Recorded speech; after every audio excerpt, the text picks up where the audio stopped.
Le témoignage du père de cette enseignante tuée par balle dans la ville de Garoua hier à la suite de manifestations. Des manifestations aussi enregistrées hier dans les rues de Yaoundé, capitale, pour dénoncer ce que ces manifestants qualifient de tripatouillage avant la proclamation des résultats de l'élection présidentielle. Ils affirment que le véritable vainqueur du scrutin n'est autre qu'Issa Chiroma Bakary. Les forces de l'ordre sont rapidement intervenus et ont procédé à l'arrestation de plusieurs manifestants. D'autres détails avec Guy Zogo. À 48 heures de la proclamation des résultats de l'élection présidentielle par le Conseil constitutionnel, la température est subitement montée à Yaoundé. Des manifestations ont éclaté dans la capitale, notamment à Tchinga, à la Total École de police au lieu dit Tonton Bar. Les manifestants criaient que la victoire de Issa Chiroma Bakary est indéniable en convergeant vers la montée Aurore, située à proximité du quartier Briqueterie, où des points stratégiques peuvent être dénombrés, comme l'école de police, le carrefour Warda et la poste centrale plus loin. D'autres manifestants ont déployé une banderole clamant la victoire de Issa Chiroma Bakary également. Après quelques minutes, la police est intervenue, déployant ses véhicules à jet d'eau pour disperser les manifestants qui étaient loin dans des mordres. Souvent, pour contenir d'éventuels manifestants déterminés à se joindre aux autres, la police a dû recourir à la violence. Au bout de plus de 30 minutes d'échauffourée, plusieurs manifestants ont été interpellés. Ils ont été mis aux arrêts au commissariat central du bureau 1. De Yaoundé. Quand je montais, j'ai vu comment les gens venaient et la police était derrière et il y avait encore des autres derrière. Donc ils sont venus encercler les gars qui montaient. Bon, quand on les a embarqués, on les a mis à l'école de police. Après, je vois comment on les a portés sur la voiture de partir. La gendarmerie de son côté s'est positionnée sur les lieux pour dissuader d'autres manifestants à investir le terrain. Après cette journée mouvementée, le calme est revenu dans la capitale.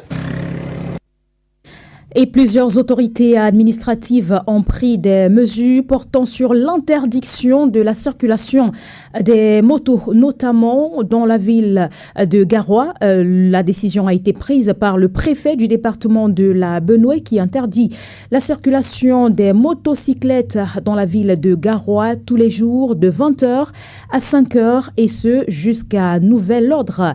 Autre interdiction, l'interdiction prise par le préfet du département de la Menoie qui, lui, interdit toute manifestation à la veille de la proclamation des résultats de cette élection présidentielle. Et dans le département du Vouri, l'interdiction des mototaxis entre 18h et 6h ce jour et demain, jour de la proclamation des résultats tout au long de la journée selon l'autorité administrative. Et c'est une journée aussi décisive au Cameroun. Ce mercredi, place au contentieux. Les audiences portant sur le contentieux post-électoral, plusieurs requêtes ont été introduites. Des candidats à cette élection présidentielle qui avaient préalablement introduit des requêtes ont retiré leur recours. Mais ce jour, tout de même, le Conseil va devoir siéger afin de vider le contentieux et procéder par la suite à la proclamation des résultats de ce scrutin du 12 octobre dernier. Kevin Thiogo revient sur cette période précise.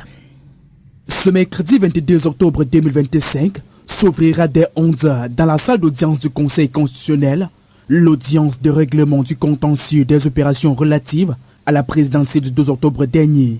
Après qu'Abral Libi du PCRN, Joshua aussi du SDF ait retiré sa requête introduite au Conseil constitutionnel dans le cadre du contentieux préélectoral.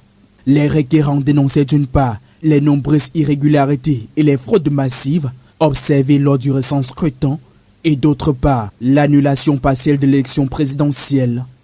Il sera alors question pour les membres de cette chambre que préside depuis 2018 Clément Atangana de vider les quelques requêtes encore sur la table en sa qualité de juge électoral qui veille à la régularité de l'élection.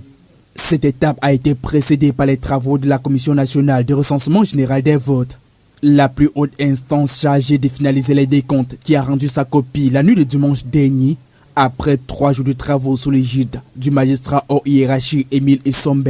Fait majeur de cette séance, le représentant du Front pour le Salut National du Cameroun, parti du candidat Issa Chiroma Bakary, qui a claqué la porte des travaux samedi dernier, dénonçant des fraudes flagrantes dans la région du Sud-Ouest, au vu des chiffres présentés au cours des décomptes. C'est pourtant à partir de ces procès-verbaux des travaux de la Commission nationale de recensement général des votes que le Conseil constitutionnel, à la limite de l'article 137 du Code électoral, devra arrêter puis proclamer les résultats définitifs de ce scrutin historique pour le peuple camerounais.